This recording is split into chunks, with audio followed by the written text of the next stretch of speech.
하시길 간절히 축원합니다. 우리 함께 아까 한 박수는 하나님께 영광의 박수고요. 이번엔 우리 할렐루야 찬양대 너무나 수고하셨습니다. 함께 박수하겠습니다.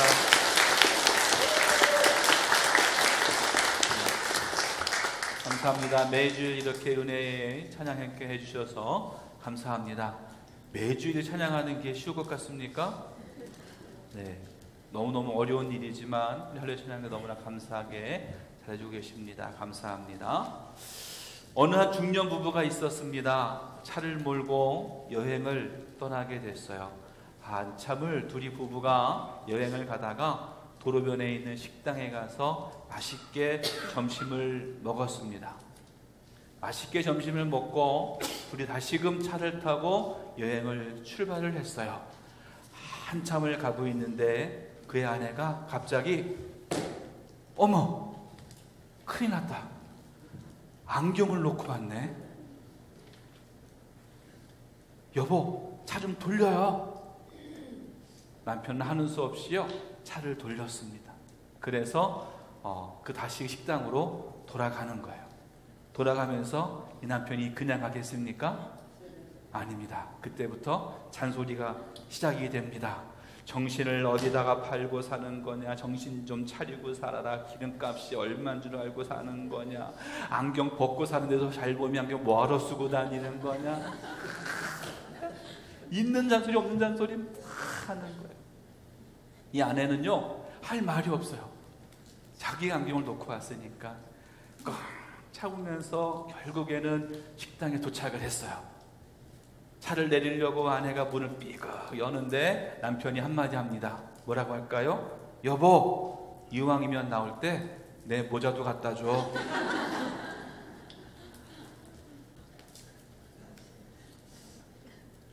우린 살아가면서 많은 실수를 하고 잘못을 하며 살아갈 때가 있습니다.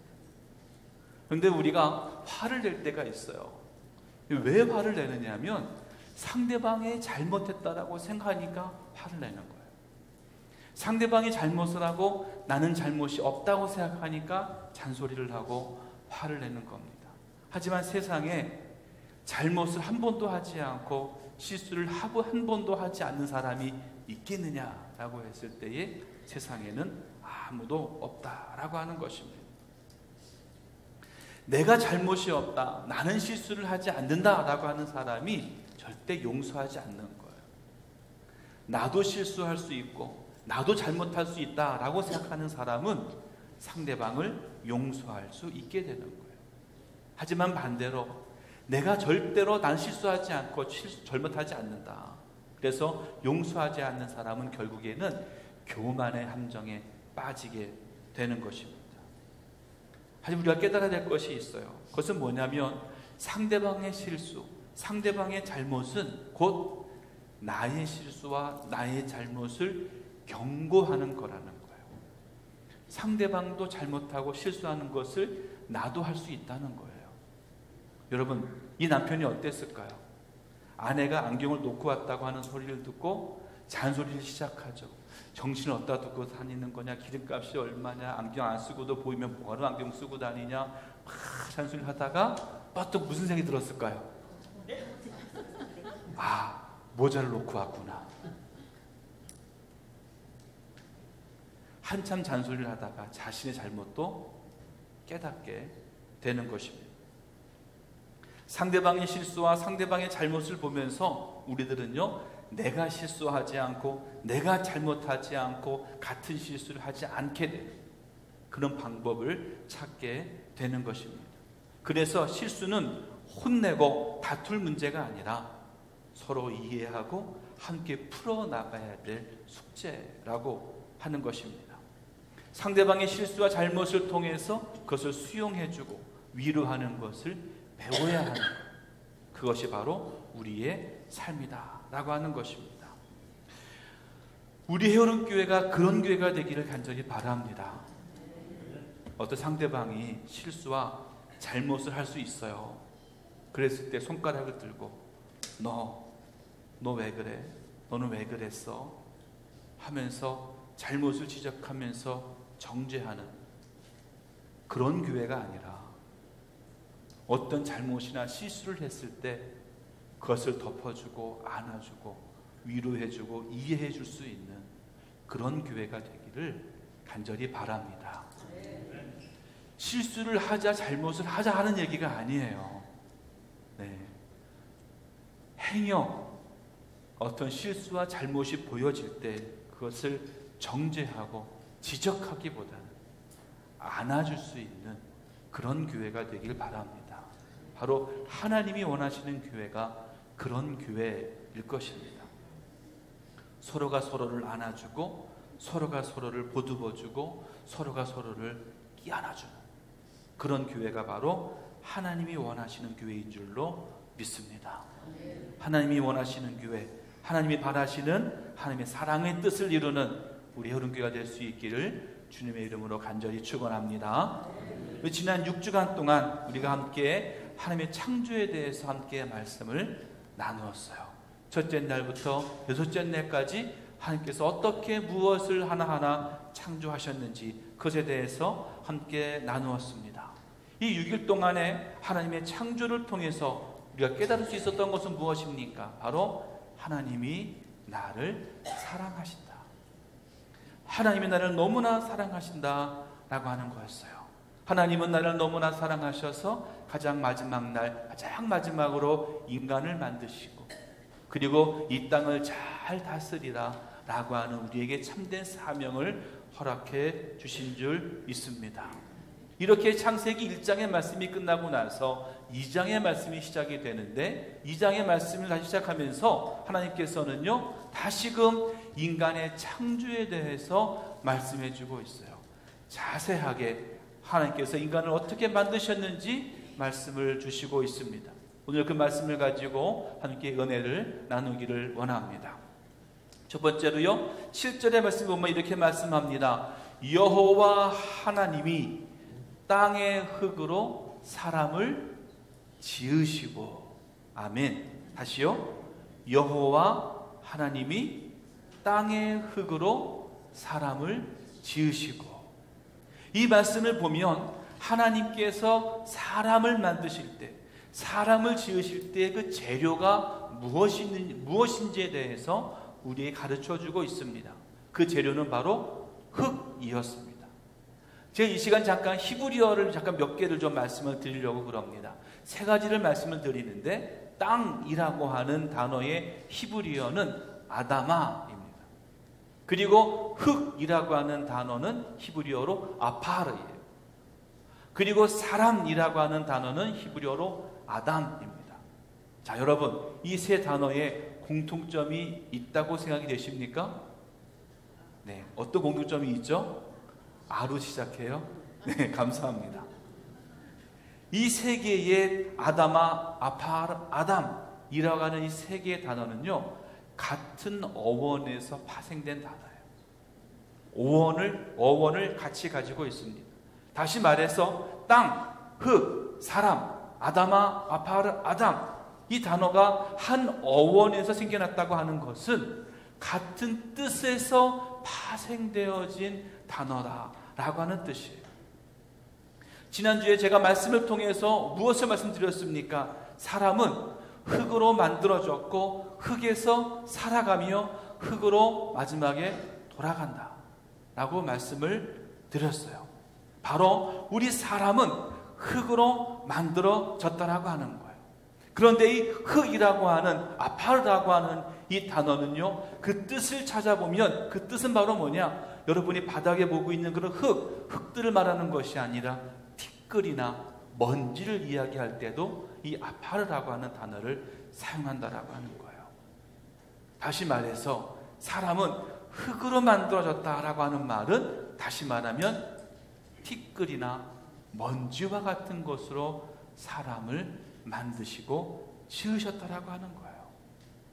결국 우리 육신은 무엇으로 만들어졌어요? 티끌로, 먼지로, 옷에 묻으면 털어버리는 티끌이나 먼지로 우리 사람이 만들어졌다라고 하는 거예요. 결국 우리 인간은 어떤 존재입니까? 하나님 보시기에 티끌과 같은 먼지와 같은 그런 존재일 수밖에 없다는 거예요. 하지만 우리에게 더 중요한 것이 있습니다. 그것은 바로 이런 티끌이나 먼지와 같은 나 같은 존재를 하나님이 너무나 사랑해 주신다는 거예요. 아주 특별한 관심과 아주 특별한 사랑으로 하나님의 형상과 하나님의 모양으로 사람을 창조하셨고 만물의 영장으로 하나님의 창조의 최고의 절정이요 최고의 걸작품으로 우리를 만드셨다라고 하는 것입니다. 다시 말씀드리면 하나님께서는 아주 보잘것없는 진짜 별것 아닌 아무것도 아닌 티끌과 먼지와 같은 나를 너무나 사랑하셔서 나를 택하셨고 가장 특별한 하나님의 걸작품이 되게 하셨다는 거예요. 아멘. 그럼에도 불구하고 우리가 알아야 되는 것은 나는 흙으로 만들어졌다는 거예요. 티끌과 먼지로 내가 만들어졌다는 거예요. 다시 말해서 우리는 하나님 앞에 아무것도 아닌 존재, 보잘것없는 존재임을 먼저 깨닫고 주님 앞에 나아갈 수 있어야 된다는 것입니다. 여기서 우리가 배워야 할 것은 무엇입니까? 그것은 우리 인간은 자신의 근원이 지극히 하찮은 존재에 불과하다는 사실을 먼저 깨달아서 창조주 하나님 앞에 가장 겸손한 모습으로 나아갈 수 있어야 된다라고 하는 거예요. 만일 사람이 이러한 자신의 부끄럽고 자랑할 수 없는 근본됨을 망각하고요, 자기의 보잘것없는 힘과 능력 그리고 부와 권력 이 모든 것을 하나님 앞에 자랑한다면요, 우리는 아무것도 아닌 보잘것없는 불쌍한 그런 존재가 될 수밖에 없다라고 하는 거예요. 고린도전서 1장 28절 29절 말씀에 이렇게 말씀하고 있습니다. 하나님께서는 이 세상에서 업신여김을 받는 하찮은 사람들을 불러 쓸모있게 하심으로써 이 세상에서 위대하다고 하는 자들을 아무것도 아닌 자로 만드셨습니다. 그러므로 어떤 사람이든 하나님 앞에서는 자랑할 것이 하나도 없습니다. 아멘. 하나님은요, 이 세상에서 업신여김을 받는 하찮은 사람들을 부르셨어요. 아무 쓸모없다고 여겨지는 진짜 보잘것없는 존재를 부르셔서 쓸모있는 존재로 만들어 주신다는 거예요. 대신에 자신이 위대하다고 자신이 무엇인가 가지고 있다고 말하는 그런 자들은 아무것도 아닌 존재로 만드시겠다는 거예요. 무엇을 얘기합니까? 내 자신은 하나님 앞에 자랑할 것이 아무것도 없다는 거예요. 바로 하나님이 만드신 창조자임을 우리가 알아야 된다는 것입니다. 그러므로 우리 성도들은요, 자신의 보잘것없는 근본됨을 깨달아서 하나님과 사람 앞에서 결코 교만하거나 자만하지 말고 항상 겸손한 모습으로 주님 앞에 나아가야 될 줄로 믿습니다. 나를 사랑해 주시는, 나를 택하시는, 나를 걸작품으로 만들어 주시는 그 하나님께 모든 것을 맡길 수 있는 저와 여러분 우리 모두가 되기를 간절히 축원합니다. 두 번째로 7절 하반절에 이렇게 말씀하고 있습니다. 생기를 그 코에 불어넣으시니 사람이 생명이 되니라. 아멘. 생기를 그 코에 불어넣으시니 사람이 생명이 되었다라고 말씀하고 있습니다. 같이 정리하면 여호와 하나님이 땅의 흙으로 사람을 지으시고 생기를 그 코에 불어넣으시니 사람이 생명이 되었다라고 하는 거예요. 근데 여기서 말하는 이 생기라고 하는 것이 무엇일까? 생기는요, 새번역 성경은 이렇게 번역하고 있습니다. 생명의 기운 이렇게 번역을 했고요, 영어 성경 NIV에서는요 breath, the breath of life, 생명의 숨이라고 번역을 해놓았습니다. 이 말은 하나님께서 흙으로 만들어진 인간에게 생명을 불어넣으셨다는 거예요. 생명의 기운, 생명을 불어 넣으셨다는 것. 이거 다시 정확히 말씀을 드린다면 하나님의 형상, 하나님의 모양대로 땅의 흙으로 만들어진 인간에게 하나님이 생명의 기운을 불어 넣으심으로 진짜 살아있는 생명체가 되었다라고 하는 거예요. 이 말은 반대로 말하면 하나님이 우리에게 코에 생기를 불어 넣지 않으시면, 생명을 불어 넣지 않으셨다면 우리는 뭐가 밖에 안 되는 거예요? 하나의 진흙덩어리밖에, 먼지밖에 되지 않는다는 것. 하나님이 나와 함께 계시기 때문에, 하나님이 나에게 생명을 부어 넣으셨기 때문에 우리가 살아있는 생명이 될 수 있었다라고 하는 것입니다. 이것은요, 나를 만드신 분이 오직 하나님이시요 우리에게 생명을 주신 분도 오직 하나님이심을 우리에게 말씀해 주고 있는 거예요. 이것은 또한 하나님에 의해 우리가 만들어졌고 하나님에 의해 생명을 부어받았으니 내가 살아도 주를 위해 살고 내가 죽어도 주를 위해 죽을 수밖에 없는 것이 바로 우리의 인생임을 우리가 고백해야 된다라고 하는 거예요. 사랑하는 성도 여러분, 하나님이 나에게 생명을 주시지 않았다면, 하나님이 나에게 생기를 주시지 않았다면 나는 아무것도 아니에요. 물론 우리에게 생명을 주신 분은 우리의 육적인 부모예요. 나의 아버지, 나의 어머니. 나의 아버지가, 나의 어머니가 계셨기 때문에 우리는 세상에 태어날 수 있었고 이 세상에 살아갈 수 있습니다.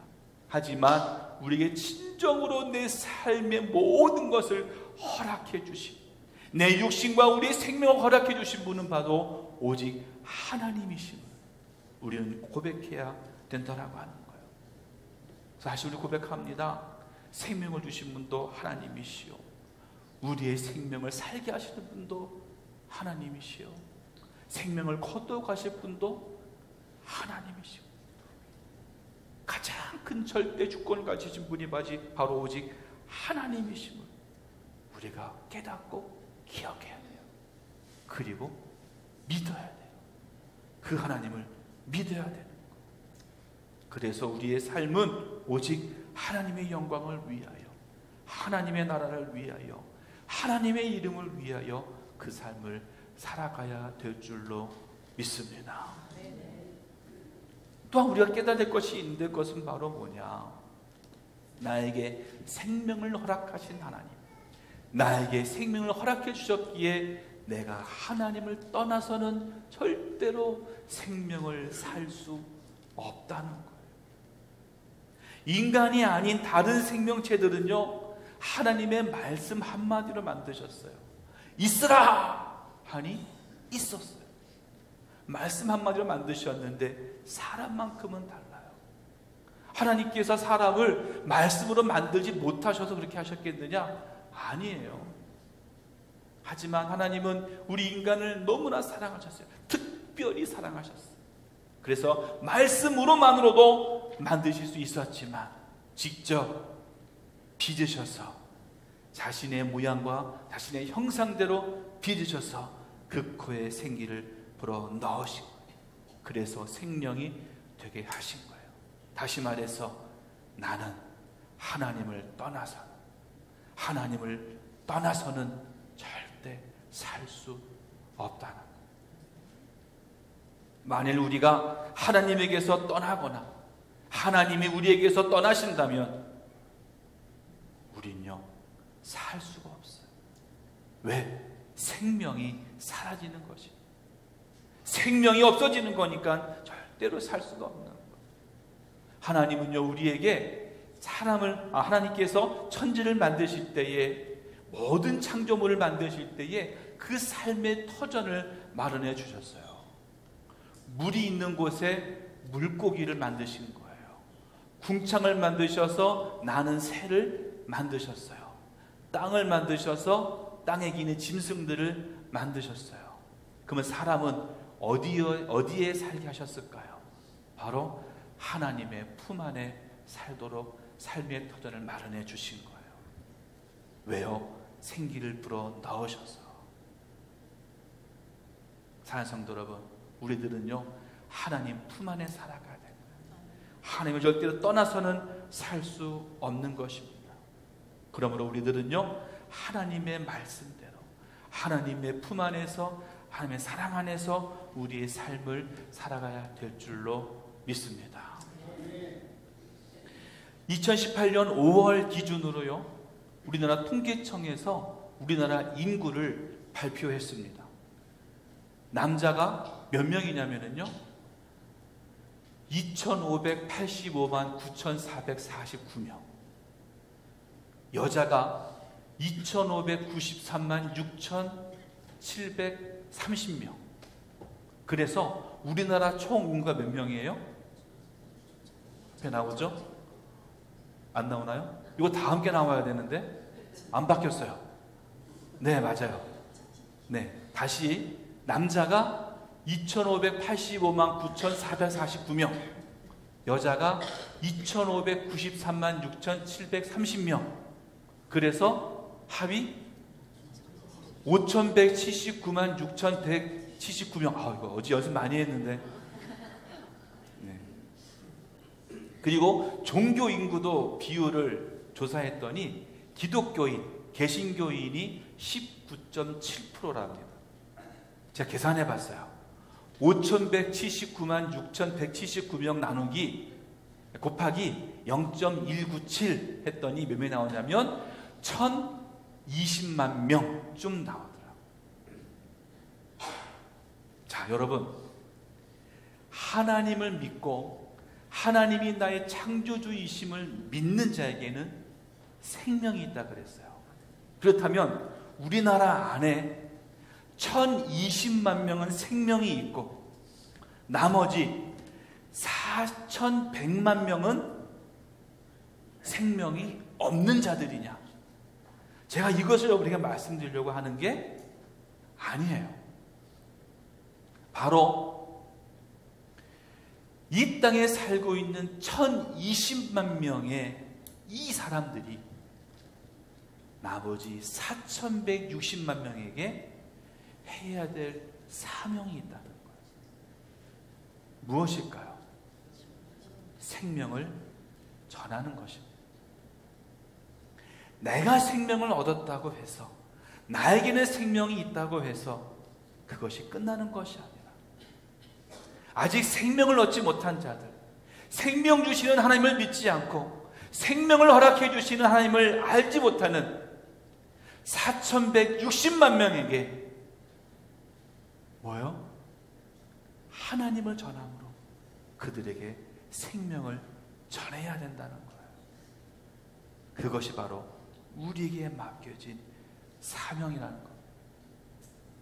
이제 우리에게 맡겨진 사명을 다하시길 바랍니다. 최소한 내가 4100만 명에게 하나님을 전할 수는 없지만 내 바로 옆에 있는, 내 주위에 있는 사람, 내 옆집에 살고 있는 내 이웃들에게 생명을 전할 수 있는, 하나님을 전할 수 있는 우리 모두가 될 수 있기를 간절히 축원합니다. 생명을 주시는 하나님을 온전히 전하는 저와 여러분, 우리 여러분 모두가 될 수 있기를 간절히 축원합니다. 또 여러분, 오늘 말씀에 보면 하나님께서 인간의 코에 생명의 기운을 불어넣으셨을 때에 생명이 되었다 라고 말씀했는데, 생명이 무엇일까요? 얼굴만, 형태만 닮은 것이 아니라 그 성격도 성품도 닮아가는 것처럼 이제 우리들도 하나님의 모양만, 형상만 닮는 것이 아니라 하나님의 영까지도 닮아가는 우리 모두가 되어야 될 줄로 믿습니다. 에스겔서 18장 4절 말씀에 이렇게 말씀합니다. 모든 사람의 생명은 내 손안에 쥐어져 있다. 아비의 생명이건 아들의 생명이건 다 내 손안에 쥐어져 있다. 그 둘이 다 내 소유물이다. 그러니 누구든지 죄를 짓는 사람만 죽게 된다. 아멘. 이 말씀은요, 하나님 우리들에게 영을 주셨고 그렇기 때문에 우리들은 하나님의 영에 속한 자가 되는 것이며, 우리의 영이 하나님의 말씀에 술수정함으로 죄를 지을 때에 그 영이 죽게 된다는 거예요. 그러니까 영이 사는 방법은 무엇입니까? 하나님의 말씀대로 사는 것. 영이 사는 방법이 무엇입니까? 하나님의 명령에 순종하는 겁니다. 그것이 영이 사는 겁니다. 사랑하는 성도 여러분, 우리들은요 하나님께 지음받은 가장 존귀한 걸작품이에요. 하나님께서는 우리들 한 명 한 명을 너무나 귀하게 여기시고 사랑해 주십니다. 우리가 해야 될 것은 하나님이 주신 이 모든 것을 잘 사용하는 겁니다. 주님의 뜻대로, 주님의 말씀대로, 주님의 흙으로 만들어 주신 우리의 육신을 하나님을 위하여 사용해야 됩니다. 하나님이 불어넣어 주신 우리의 생명을 오직 하나님의 영광을 위하여 사용해야 합니다. 하나님이 우리에게 불어넣어 주신 그 영은 온전히 하나님만을 바라볼 수 있는 것으로 삼아야 될 줄 믿습니다. 이것이 하나님이 원하시는 삶이에요. 하나님 우리 인간을 만드시고 가장 원하시는 삶인 줄 믿습니다. 우리들은 하나님 앞에서 티끌과 같은 존재요, 먼지와 같은 존재입니다. 진실로 우리의 인생은요, 하나님께서 붙어주시지 않으면, 하나님이 함께 계시지 않으면, 우리가 하나님의 품 안에 있지 않으면 우리는 티끌처럼 먼지처럼 그냥 날아가 버리는 그런 존재가 될 수밖에 없습니다.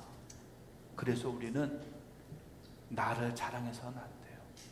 나의 잘남과 나의 부와 나의 힘과 나의 권세를 자랑할 수 없는 거예요. 우리를 살리는 것은 오직 하나님의 은혜요, 하나님의 사랑이요, 오직 하나님의 참된 생명인 줄 믿습니다. 이제 우리는요 하나님의 은혜가 없이는 한순간도 살 수 없습니다. 하나님이 계시지 않고는 나는 한순간도 살 수 없습니다. 고백하며 나아갈 수 있는 우리 모두가 되길 간절히 바랍니다. 로마서 11장 36절 말씀에 바울은 이렇게 고백합니다. 이는 만물이 주에게서 나오고 주로 말미암고 주에게로 돌아갑니다. 그에게 영광이 세세히 있을지어다. 아멘. 우리의 모든 삶과 우리의 모든 것은 오직 하나님에게서 부여받은 것입니다. 그러기에 우리의 삶은 오직 하나님의 영광을 위하여, 하나님의 나라를 위하여, 오직 하나님의 크신 뜻과 섭리를 위하여 사용할 수 있는 오직 주님의 제자, 오직 주님의 자녀, 오직 주님의 참된 일꾼이 될 수 있기를 주님의 이름으로 간절히 축원합니다.